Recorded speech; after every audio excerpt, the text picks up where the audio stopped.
Hi ho.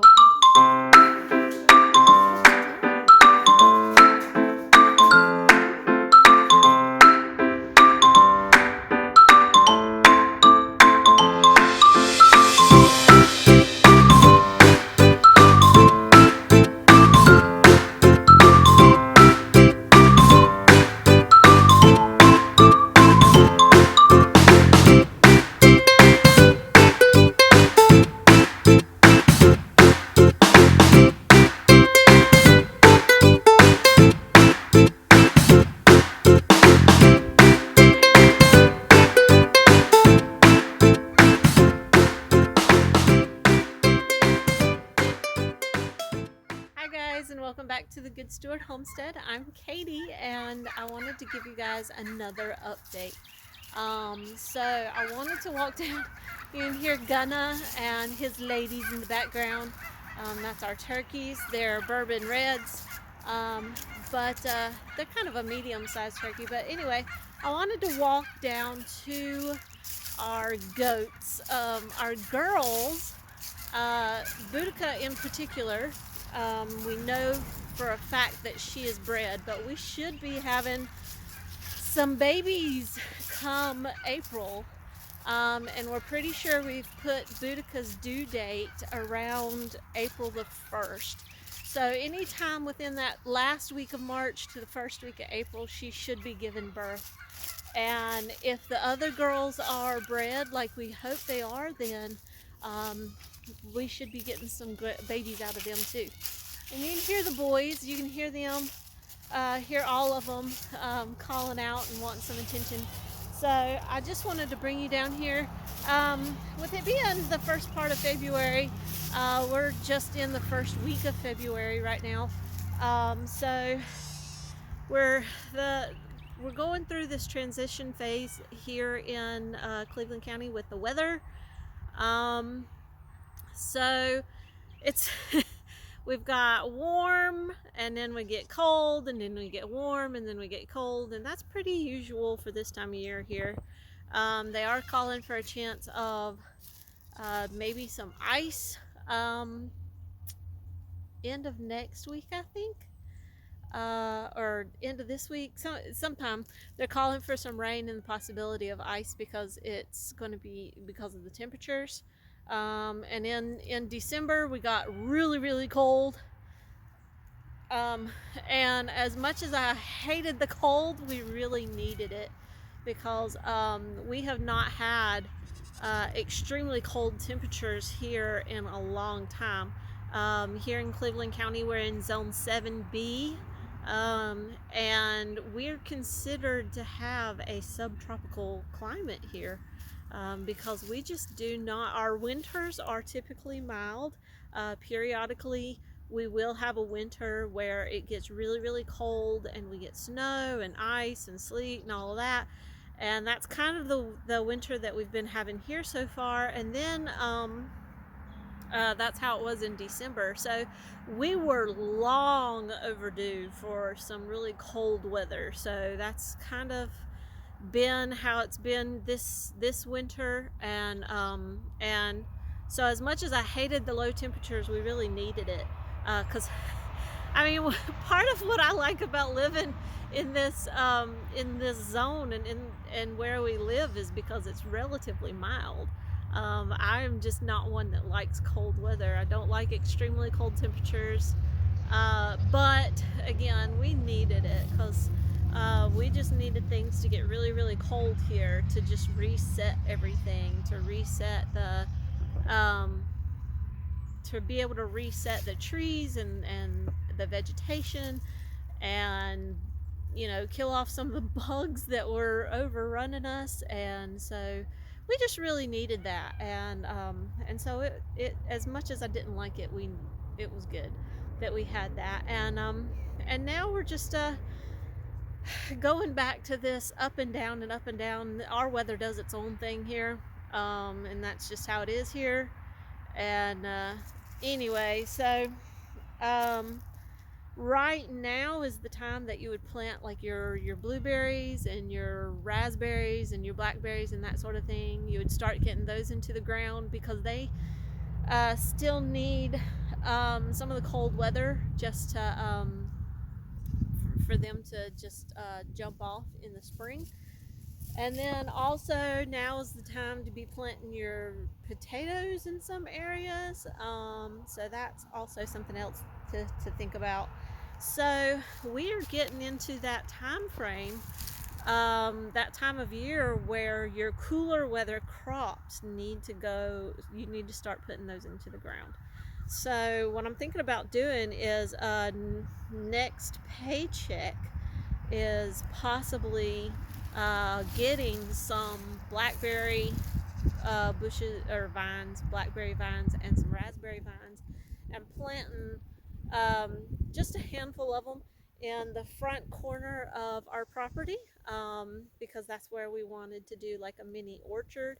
I can't do a whole lot of them right now because we do have some trees in that area that really need to come down, and if I plant too many of them right now, then those trees will just take all the nutrients from them and it won't work. So I think I can get away with maximum of 6, but I'm thinking of just doing maybe 2 or 3 and see how that goes.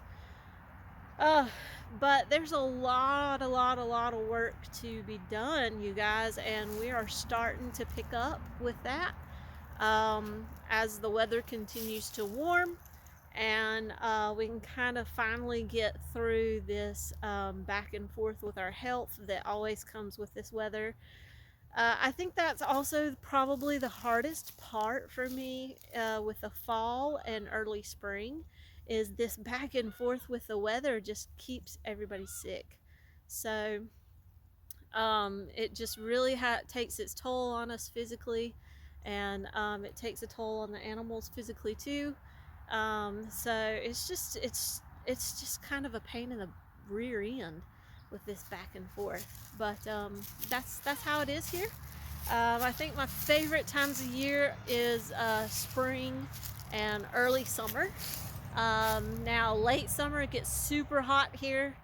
And early fall is kind of nice because it's not too, it starts to cool off a little bit there. And I gotta be careful because I've got an egg in my pocket from one of the chickens. But yeah, so that's how it is right now. But hi girls. Let me turn the camera around and just show you the girls. I really wanted to come down here and show you Boudica because she is big for her.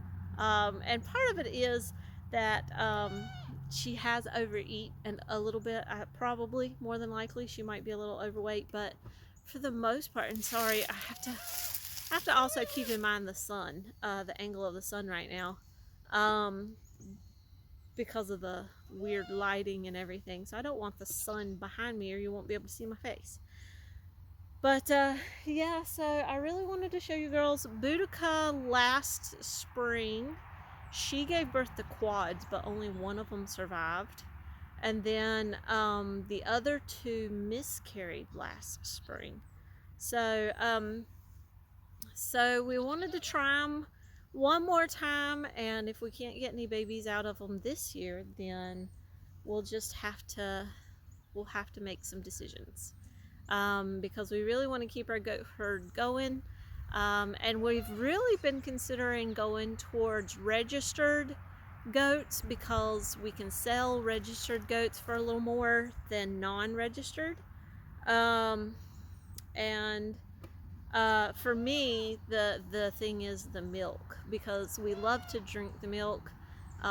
We also use the milk to make goat milk soap. So I make the soaps, and I give those away as Christmas presents every year. And then I also sell to a few people who are interested in the goat milk soap. So there's that. And we also wanted to try our hand at cheese making and yogurt making and butter making, all of that. So for me, I'm gonna sneeze. Sorry. Sorry about that. But so for me, the milk is the big thing.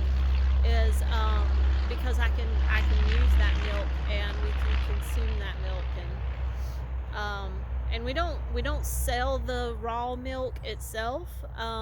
Although we do consume it ourselves, we don't sell it for anything. We've had some people ask us about that, and we're like, this. There's a lot of legal stuff you get into when it comes to selling raw milk, and that, especially if it's going to be for human consumption. Now, for animal consumption, that's one thing, but if it's for human consumption, there's a whole lot of stuff you got to go through, and we just really don't want to mess with that, so we just don't do that part. But anyway, so my phone battery is going dead, so let me switch it around really quick. And I apologize if the quality is not that good, but I wanted you to see the girls. Okay, so I'm having to do this really quick once again because the battery on the phone is going dead, and that's what I use for my videos. But this is Boudica. You can see how wide she is. So like I said, last year she gave us quads, but only one survived. So we're thinking she's got multiples in there again this year. The other girls, I honestly can't really tell if they're bred or not. I can't tell you if that's a big belly because of their eating or if that's a big belly because they've got babies in there. But we do know that Boudica herself was bred. We actually witnessed that take place, and so we are really sure she's always been a good breeder and a good mama. And these others, now Bronwyn gave birth to one girl last year, and Boudica ended up trying to steal it. So we'll see if she gives us any this year. And then Anya over here. Hi, Anya. Anya, she ended up miscarrying, but she's looking kind of big herself. So she might be carrying a baby in there. But we did get rid of 3 of our girls that we had because they were getting mean and they were becoming bullies. And we really think that those 3 girls were the reason why Anya miscarried last year, because they were just bullying her. But she's looking pretty wide in the midsection herself, so she might give us a kid or 2. We're really hoping for at least 2 from all of our girls, so we'll see. Hi, Bronwyn. Hi, baby. So yeah, I just wanted to show you our girls, and my phone is starting to die, so I'm gonna head back in, and I just wanted to show them to you. So we're looking at the possibility of some kids come April. And I also wanted to tell you guys that we are looking at doing Bible names for our theme this year, is one of our possibilities. Teresa also mentioned the possibility of doing a theme of our favorite YouTube channels. So there are several homesteader YouTube channels that we watch, and we work. That was her idea, was to go with naming the kids after some of our favorite YouTubers. And then I mentioned, well, I kind of like doing unique names. I like, and we do like to pick themes depending on several different things, but let me go in and charge the phone, and we'll come back to talk about those names, and we'll do that inside the house. So hold on, and we'll be back. All right, hey guys, we're back. So I'm sorry that for cutting off the video so quickly there. Hi, Riona. Um, but my phone was dying, and that's what I used to shoot the videos for our channel. And so now I am inside with the phone plugged in, and it's set up on a tripod. And you may see the cats go back and forth through the video because they like being involved in everything. But I was talking about kid names for our goats, and you got to see Boudica and Bronwyn and Anya down there. Those are our three does that we have. And when it comes to our animal names and stuff like that, I've always liked unique names. And for many, many years, that makes it sound like it's a really long time, but for several years now, we have picked either Celtic Irish names or Cherokee names, and we picked unique names that really resonated with us, and they always had a meaning that was associated with that animal. And we went with the Celtic Irish names and also with the Cherokee names because that was special to us as far as our own heritage, because we do have some Welsh Irish ancestry, and we have one or two Cherokee uh, ancestors as well. Not a lot, but you'll so with Teresa's dog Jula, that is the Cherokee word for fox, and then our male turkey, we call him Gunna, which is Cherokee for turkey, and then we had our rabbits. We still have Wagagi, but we had Shalu, we had um, Chagaliti. Um, I'm forgetting their names now, but so all of those were Cherokee names. And Boudica is actually, she was a queen, a Celtic queen. Um, and then Anya and Bronwyn, both of those are Celtic names as well. And then we had some that we gave them names associated with Easter because that's when they were born. Uh, so, so throughout, we've always picked names that fit some characteristic of that animal and also meant something to us. But this year, Teresa had mentioned that maybe we could name them after some of the YouTube channels that we follow. So some of those is, and I'm gonna name a few of them. I'm gonna throw them out there. So like Brooke and Jason and Mary Carl from Cog Hill Farm, we watch their channel. We keep up with what they're doing. We really enjoy seeing what they're. We've learned quite a lot, and have gotten a lot of great ideas by watching their channel. And then also Patera from Appalachian Homestead.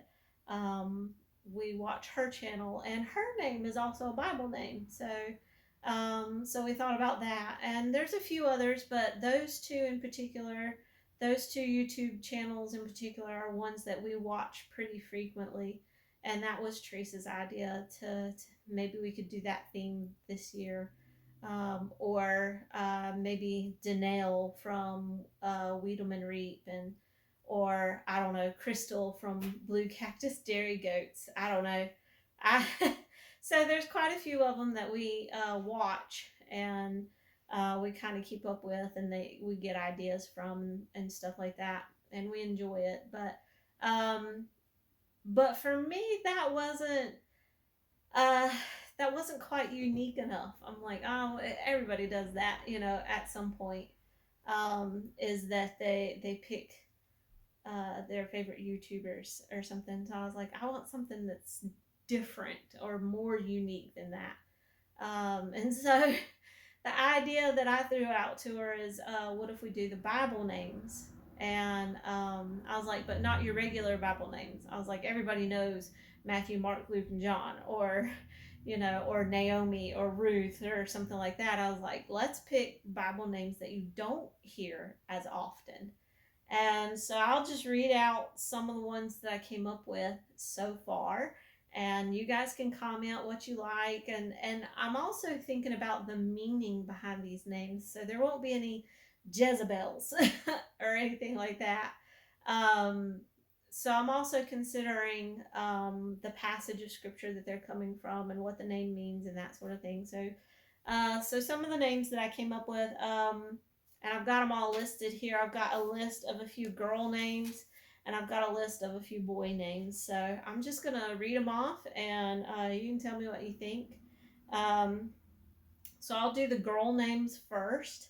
So I liked Adria or Adria, depending on how you want to say it. I couldn't find out what that one meant. So if you know what that name means, let me know.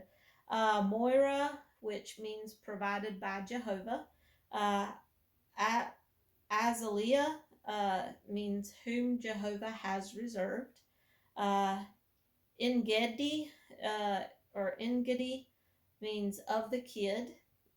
Eunice means commended. Jemima, oh, sorry, I got distracted by the chickens out the window. Jemima means dove. Keturah, which I absolutely love that name. I told Teresa, I said, if nothing else, can we please just name a little doe Keturah? I absolutely love that name. Keturah was actually the second wife of Abraham, and it means incense or sweet smelling savor. So Keturah, I absolutely love that name. Magdala, which means tower, and Merib, which means increase. So that's the girl names that I came up. There were a whole bunch more, y'all. This is just a short list of a few names that I could find within a few minutes, but there were a lot more that I liked. So I won't share all of them. So let's move on to the boy names now. So I like Silas, which means of the forest. Obed, which means worshiping God. Cephas means a stone. Demas, and I couldn't find the meaning of Demas, but I really like the sound of it. Erastus, which means beloved. Felix, which means happy. Gad, which means good fortune. And Hiel, which means God liveth. And then Kedar, which means black skinned.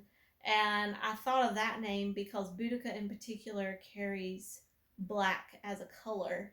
And so if we had a little buckling born that had black as their primary hair color, I thought Kedar would be really neat because of what that name means. It means black skin, which it's not exactly the same, black hair and black skin, but anyway. And besides that, I just like the sound of the name Kedar. I like that. But anyway, so I picked those names because they are Bible names. I liked the meaning that they had, and I like that they're not your general Bible names that people tend to pick. And so, no, like I said before, there's no Naomi's or Mary's or Matthews or David's or anything like that, because that's I'm like that's too normal, you know. So I really, really do like picking unique names for our animals. And then I like the idea that it's Bible names because we are Christians, and it's a neat way to share our faith through the name of our animals. So that anyway, leave comments below about the names that you like, and if you have any other names, interesting names that you would like to suggest, feel free to suggest those as well. But you kind of get the theme here that we do like those unique names. We don't want anything that's too crazy, I guess, but good names with strong meaning that would really work for a goat kid. And ours are unregistered. Whoops. So ours are unregistered. So, but what we are considering doing is, as these goats age out, we are considering the possibility of going with registered goats. So we'll see how that goes, because registered goats is where you get, they're more expensive, which is one of the reasons why we were talking about going with registered goats was because we could sell them for more. But the other thing that we had talked about possibly doing this year is maybe when the county fair comes into town, we actually do still have livestock judging and things like that at our county fair. And we talked about the possibility of showing some animals in our county fair. Um, we had talked about possibly exploring the goat judging because at our county fair, you don't have to do registered goats for the judging. You can do registered or non-registered. I don't. That's where I'm going to have to do some research, is because I've never shown animals at the fair before. Now, when I was in high school and part of the FFA and things like that, we did the livestock judging as far as learning about it and learning how the animals are judged, but I myself never showed any animals. So that's something that we might discuss further closer to fair time. Fair's always at the end of September, so we've got some time.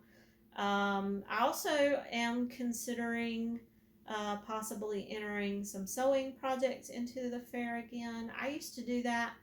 Um, it's been several years ago, probably 10 years or more ago, and I actually placed in first place for several things that I made, and so we'll see if we get around to doing that again this year.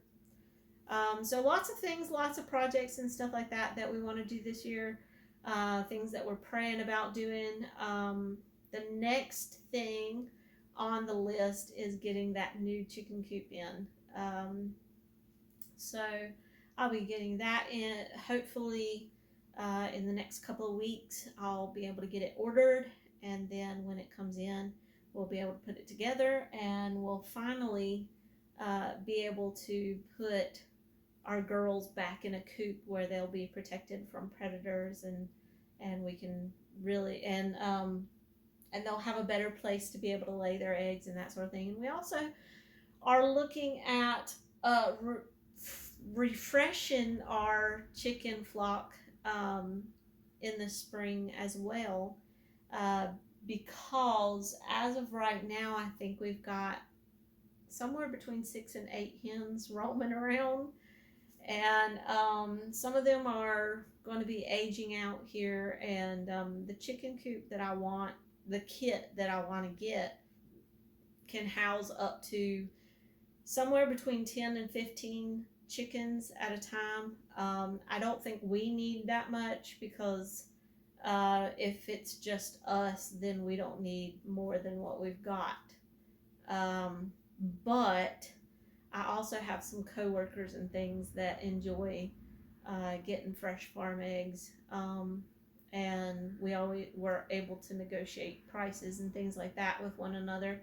It's not more than pocket change, but that's get you a soda at the convenience store or something like that, So we've got that, and if we do pick up more on that end, then we're probably going to need a few more hens to be able to do that with. And then, of course, we've got the turkeys, and you guys saw a clip of Gunna and his girls. He is a beautiful, beautiful male. So we've got that too, and we keep going back and forth about whether or not we want to try rabbits again. We went away from the rabbits because we just don't particularly like the taste of rabbit meat. I mean, in an emergency, yeah, it's good to have, but as a regular meat source, it's not one that we particularly liked ourselves. But then we started talking about the possibility of starting to do like homemade dog food and cat food for our dogs and cats. And if we did that, then the rabbit meat would probably be a good protein for them. So we keep going back and forth about whether or not we want to pick up rabbits again. Um, they were we really did good with the rabbits when we first got them. When we had the Flemish Giant male, and then we had some New Zealand Rex mix females. Those that we did really well with those, and then we tried to transition over to Tamuks, and I don't know what happened with that, but the Tamuks just did not do well for us. And after, I mean, we went a whole year and a half with no babies from them at all. And so from there, we're like, well, they're not really doing their job here on the homestead. So from there, we were like, we'll just move away from the rabbits because we don't particularly like the texture of the meat was the thing for me. We just didn't care for the texture, but anyway, so we keep going back and forth on the rabbits, on the meat rabbits, and I keep looking out the window because I'm trying to think of what else I was going to mention. But anyway, so lots of good things that we're planning for this year on the homestead. And I just wanted to sit and give you those kid names and throw it out there that if any of you had some unique names that you think would work for a little baby goat, then comment below. And if you know what the name means, even better, because we do really like knowing the name, what these names mean, and we really do like the unique names. We don't want anything, again, not anything too crazy, but we're really looking forward to it.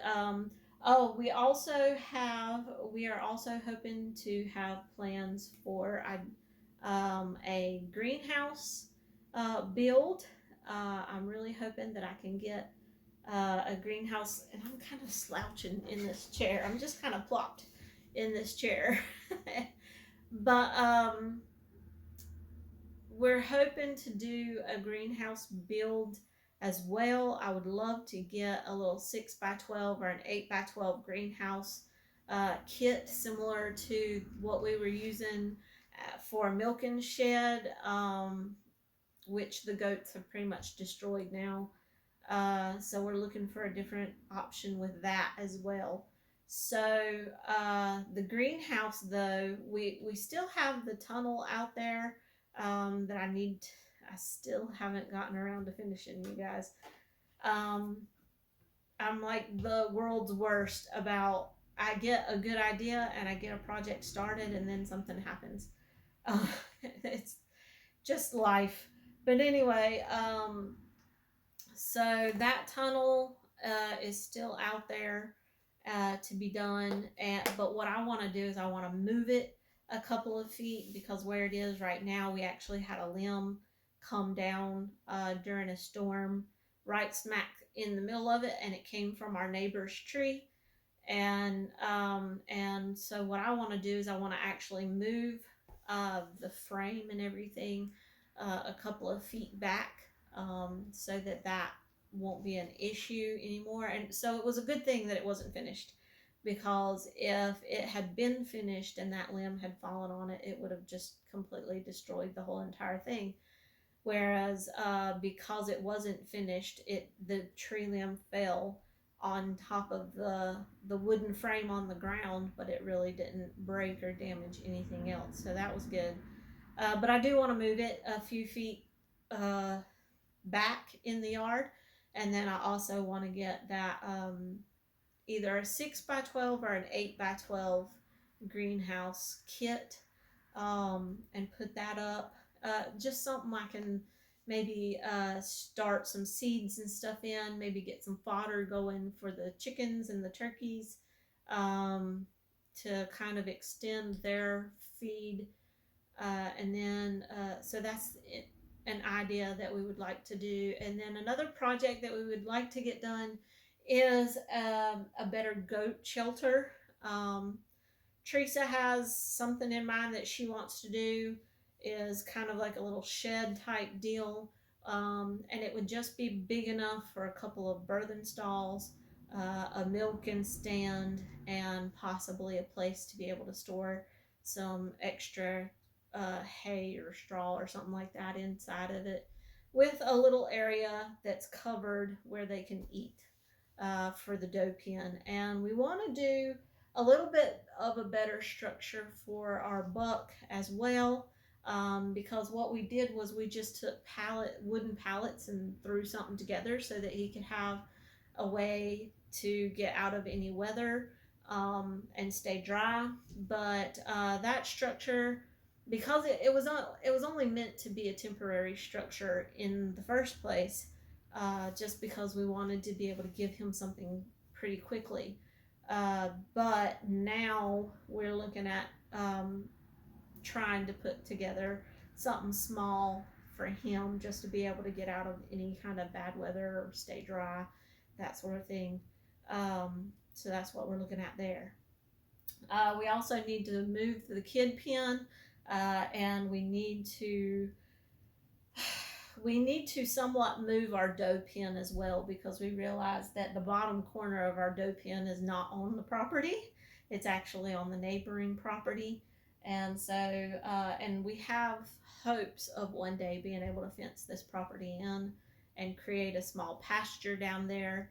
And to be able to do that, we need to move that bottom corner of the doe pen. So that's another thing that needs to be done. And of course, the gardening and everything this year. But anyway, so I've rambled on and talked enough for this video, and we hope that you'll join us for the next video. And if you like our channel and you like our videos, then please like, subscribe, and share our videos. And thanks for dropping by, and we'll see you next time. Bye.